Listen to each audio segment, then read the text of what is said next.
अथ एकोनविंशो अध्यायः परीक्षित का अनशन व्रत और शुकदेव जी का आगमन। सूत जी कहते हैं, राजधानी में पहुंचने पर राजा परीक्षित को अपने उस निंदनीय कर्म के लिए बड़ा पश्चाताप हुआ।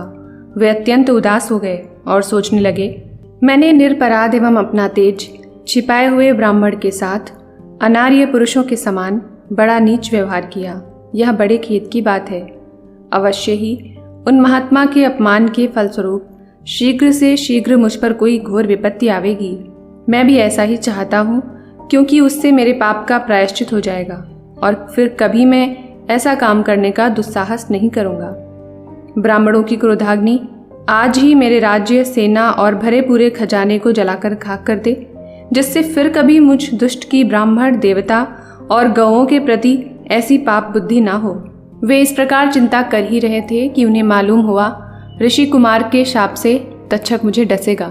उन्हें वह धधकती हुई आग के समान तक्षक का डसना बहुत भला मालूम हुआ।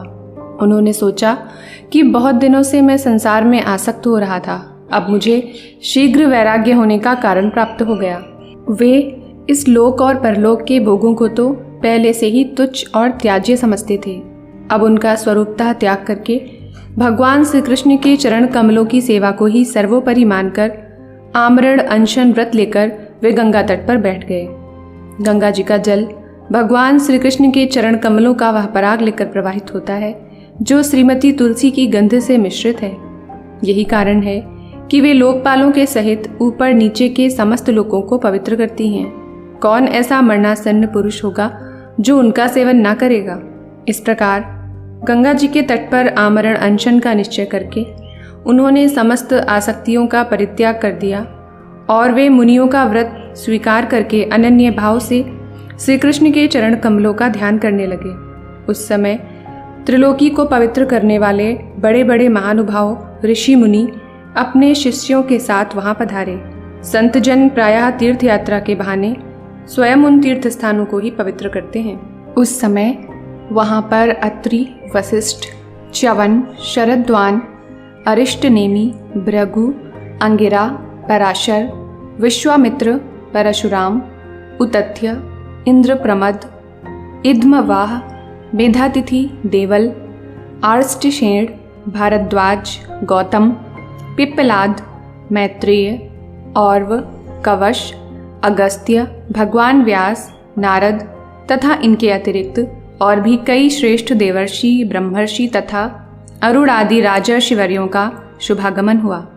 इस प्रकार विभिन्न गोत्रों के मुख्य मुख्य ऋषियों को एकत्र देखकर राजा ने सबका यथायोग्य सत्कार किया और उनके चरणों पर सिर रखकर वंदना की। जब सब लोग आराम से अपने अपने आसनों पर बैठ गए, तब महाराज परीक्षित ने उन्हें फिर से प्रणाम किया और उनके सामने खड़े होकर शुद्ध हृदय से अंजलि बांधकर वे जो कुछ करना चाहते थे उसे सुनाने लगे।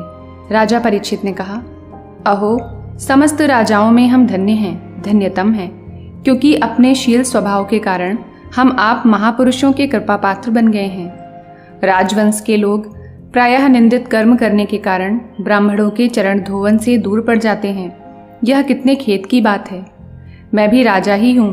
निरंतर देह गेह में आसक्त रहने के कारण मैं भी पाप रूप ही हो गया हूँ। इसी से स्वयं भगवान ही ब्राह्मण के शाप के रूप में मुझ पर कृपा करने के लिए पधारे हैं।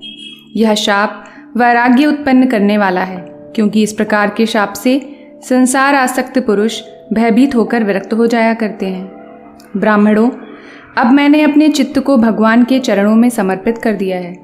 आप लोग और माँ गंगा जी शरणागत जानकर मुझ पर अनुग्रह करें। ब्राह्मण कुमार के शाप से प्रेरित कोई दूसरा कपट से तक्षक का रूप धरकर मुझे डस ले अथवा स्वयं तक्षक आकर डस ले, इसकी मुझे तनिक भी परवाह नहीं है। आप लोग कृपा करके भगवान की रसमयी लीलाओं का गायन करें। मैं आप ब्राह्मणों के चरणों में प्रणाम करके पुनः यही प्रार्थना करता हूँ कि मुझे कर्मवश चाहे जिस योनि में जन्म लेना पड़े, भगवान श्री कृष्ण के चरणों में मेरा अनुराग हो, उनके चरणाश्रित महात्माओं से विशेष प्रीति हो और जगत के समस्त प्राणियों के प्रति मेरी एक सी मैत्री रहे, ऐसा आप आशीर्वाद दीजिए।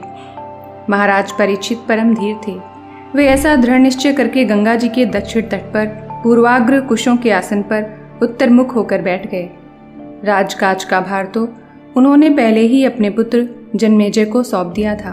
पृथ्वी के एक छत्र सम्राट परीक्षित जब इस प्रकार आमरण अनशन का निश्चय करके बैठ गए, तब आकाश में स्थित देवता लोग बड़े आनंद से उनकी प्रशंसा करते हुए वहां पृथ्वी पर पुष्पों की वर्षा करने लगे तथा उनके नगारे बार बार बजने लगे।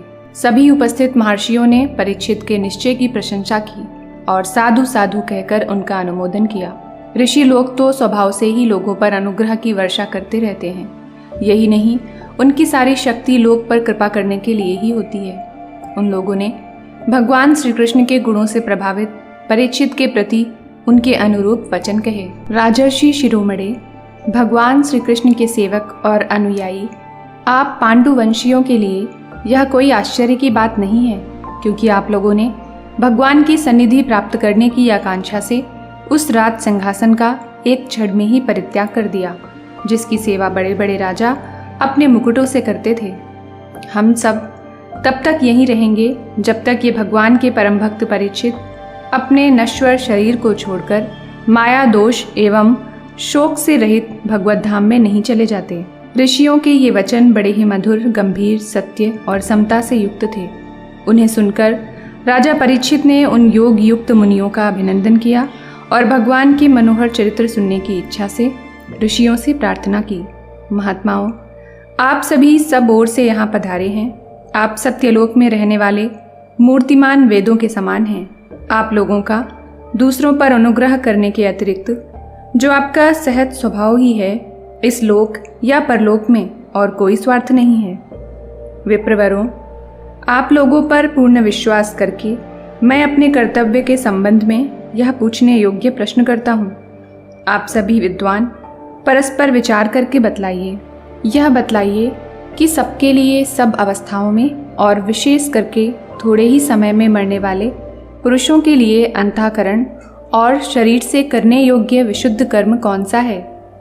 उसी समय पृथ्वी पर स्वेच्छा से विचरण करते हुए किसी की कोई अपेक्षा न रखने वाले व्यास नंदन भगवान श्री शुकदेव जी महाराज वहां प्रकट हो गए।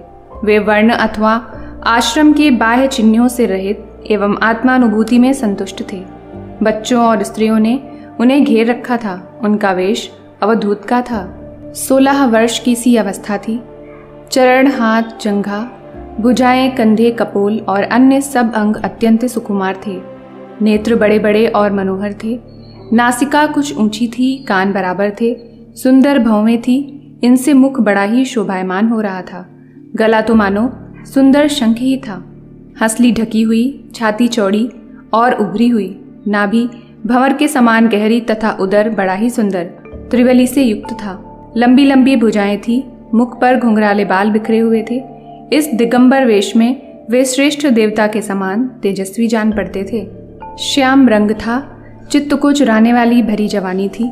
वे शरीर की छटा और मधुर मुस्कान से स्त्रियों को सदा ही मनोहर जान पड़ते थे। यद्यपि उन्होंने अपने तेज को छिपा रखा था, फिर भी उनके लक्षण जानने वाले मुनियों ने उन्हें पहचान लिया और वे सब के सब अपने अपने आसन छोड़कर उनके सम्मान के लिए उठ खड़े हुए। राजा परीक्षित ने अतिथि रूप से पधारे हुए श्री शुकदेव जी को सिर झुकाकर प्रणाम किया और उनकी पूजा की। उनके स्वरूप को न जानने वाले बच्चे और स्त्रियां उनकी यह महिमा देखकर वहां से लौट गए।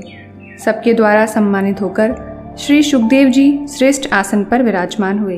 ग्रह, नक्षत्र और तारों से घिरे हुए चंद्रमा के समान ब्रह्मर्षि, देवर्षि और राजर्षियों के समूह से आवृत श्री शुकदेव जी अत्यंत शोभायमान हुए।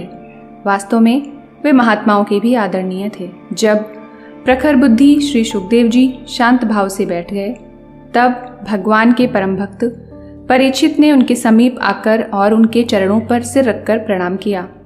फिर खड़े होकर हाथ जोड़कर नमस्कार किया। उसके पश्चात बड़ी मधुर वाणी में उनसे यह पूछा। परीक्षित ने कहा, ब्रह्म स्वरूप भगवान, आज हम बड़भागी हुए, क्योंकि अपराधी क्षत्रिय होने पर भी हमें संत समागम का अधिकारी समझा गया। आज कृपा पूर्वक अतिथि रूप से पधारकर आपने हमें तीर्थ के तुल्य पवित्र बना दिया। आप जैसे महात्माओं के स्मरण मात्र से ही गृहस्थों के घर तत्काल पवित्र हो जाते हैं। फिर दर्शन, स्पर्श पाद प्रक्षालन और आसन दानादि का सुअवसर मिलने पर तो कहना ही क्या है। महायोगिन, जैसे भगवान विष्णु के सामने दैत्य लोग नहीं ठहरते, वैसे ही आपकी सन्निधि से बड़े बड़े पाप भी तुरंत नष्ट हो जाते हैं। अवश्य ही पांडवों के सौहृद भगवान श्री कृष्ण मुझ पर अत्यंत प्रसन्न हैं। उन्होंने अपने फुफेरे भाइयों की प्रसन्नता के लिए उन्हीं के कुल में उत्पन्न हुए मेरे साथ भी अपनेपन का व्यवहार किया है। भगवान श्री कृष्ण की कृपा ना होती तो आप सरीखे एकांत वनवासी अव्यक्त गति परम सिद्ध पुरुष स्वयं पधार कर इस मृत्यु के समय हम जैसे प्राकृत मनुष्यों को क्यों दर्शन देते। आप योगियों के परम गुरु हैं, इसलिए मैं आपसे परम सिद्धि के स्वरूप और साधन के संबंध में प्रश्न कर रहा हूँ। जो पुरुष सर्वथा मरणासन्न है उसको क्या करना चाहिए? भगवान, साथ ही यह भी बतलाइए कि मनुष्य मात्र को क्या करना चाहिए। वे किसका श्रवण, किसका जप, किसका स्मरण और किसका भजन करें तथा किसका त्याग करें। भगवत स्वरूप मुनिवर, आपका दर्शन अत्यंत दुर्लभ है, क्योंकि जितनी देर एक गाय दुही जाती है गृहस्थों के घर पर, उतनी देर भी तो आप नहीं ठहरते। सूत जी कहते हैं, जब राजा ने बड़ी ही मधुर वाणी में इस प्रकार संभाषण एवं प्रश्न किए, तब समस्त धर्मों के मर्मज्ञ व्यास नंदन भगवान श्री सुखदेव जी उनका उत्तर देने लगे। इति श्रीमद्भागवते महापुराणे वयासिक्याम अष्टादश साहस्र्याम पारमहंस्यायाम संहितायां प्रथम स्कंधे शुकागमनं नाम एकोनविंशो अध्यायः। इति प्रथमः स्कंदः समाप्तः। हरिः ओम तत्सत्।